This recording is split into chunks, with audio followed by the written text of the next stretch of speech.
Bayangkan kalau kalian itu lagi jalan di tepi sungai pada malam hari yang benar-benar sepi banget. Suasana begitu sunyi sampai kalian mendengar ada sebuah suara tangisan dari seorang wanita dari kejauhan. Sayup-sayup dia meratap di dalam sebuah bahasa Spanyol.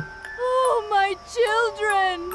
Di Amerika Latin, khususnya di Meksiko, ada sebuah aturan mistis itu yang diwariskan turun-temurun tentang suara ini.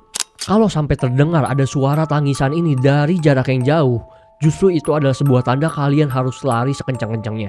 Karena itu menjadi tanda bahwa dia itu sedang berdiri sebenarnya tepat di belakang elu. Oke, so welcome to Spooky Tale, dan kali ini gue bakal bahas salah satu folklore paling tragis dan paling mengerikan yang ada di Meksiko, yaitu cerita sang wanita menangis, atau bisa kita sebut sebagai The La Llorona.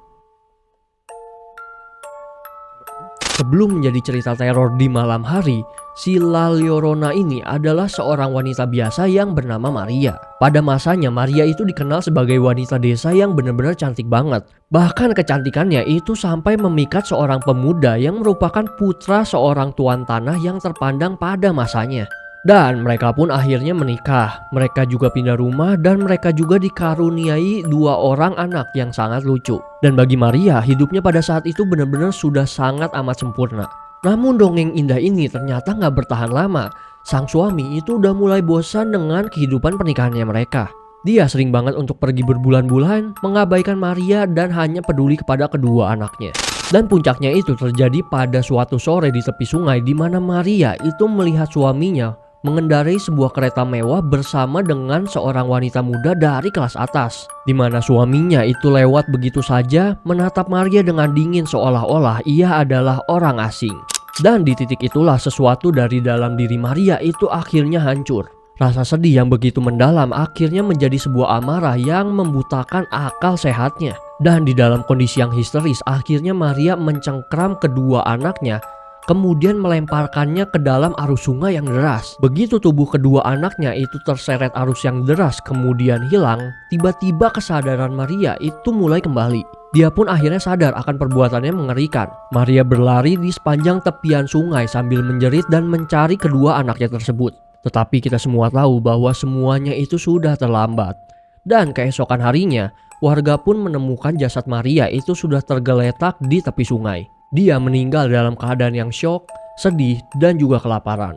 Namun kematiannya ternyata tidak mengakhiri penderitaannya tersebut. Legenda mengatakan saat jiwa Maria itu berada di gerbang akhir, dia itu ditanya, di mana semua anak-anaknya? Karena nggak mampu untuk menjawab, akhirnya jiwa Maria pun dikutuk. Jiwanya itu nggak pernah diizinkan untuk memasuki alam baka. Dan akhirnya jiwanya kembali turun ke bumi dan menghantui seluruh bumi. Dan dia akan terus melakukan hal tersebut sampai dia berhasil menemukan kembali kedua anaknya yang tenggelam.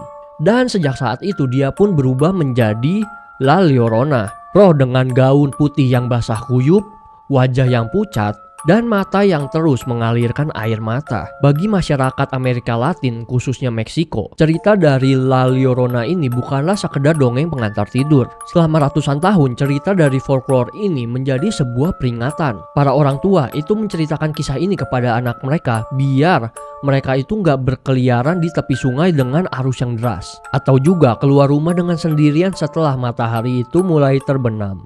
Karena konon si La Llorona ini sering banget untuk menculik anak-anak di dalam sebuah kegelapan, karena ia mengira bahwa mereka adalah anak-anaknya yang hilang. Dan ketika ia sadar bahwa anak-anak ini bukanlah anaknya dia, maka ia akan langsung menenggelamkan anak-anak ini ke dalam sungai. Sebuah dongeng yang awalnya dari cerita cinta yang indah menjadi sebuah kutukan yang abadi. Jadi jika kalian itu sedang berjalan di sebuah tepi sungai pada malam hari yang tenang dan mendengar sebuah suara tangisan wanita dari jarak yang jauh, langsung aja ingat aturan yang tadi gue bilang. Jangan pernah dicari dan langsung kabur, karena bisa jadi sebenarnya dia itu udah berada di belakangnya kalian. So sekian dulu aja cerita gue tentang La Llorona di Spooky Tale kita malam ini. Dan sampai jumpa di cerita berikutnya. Sleep well if you can.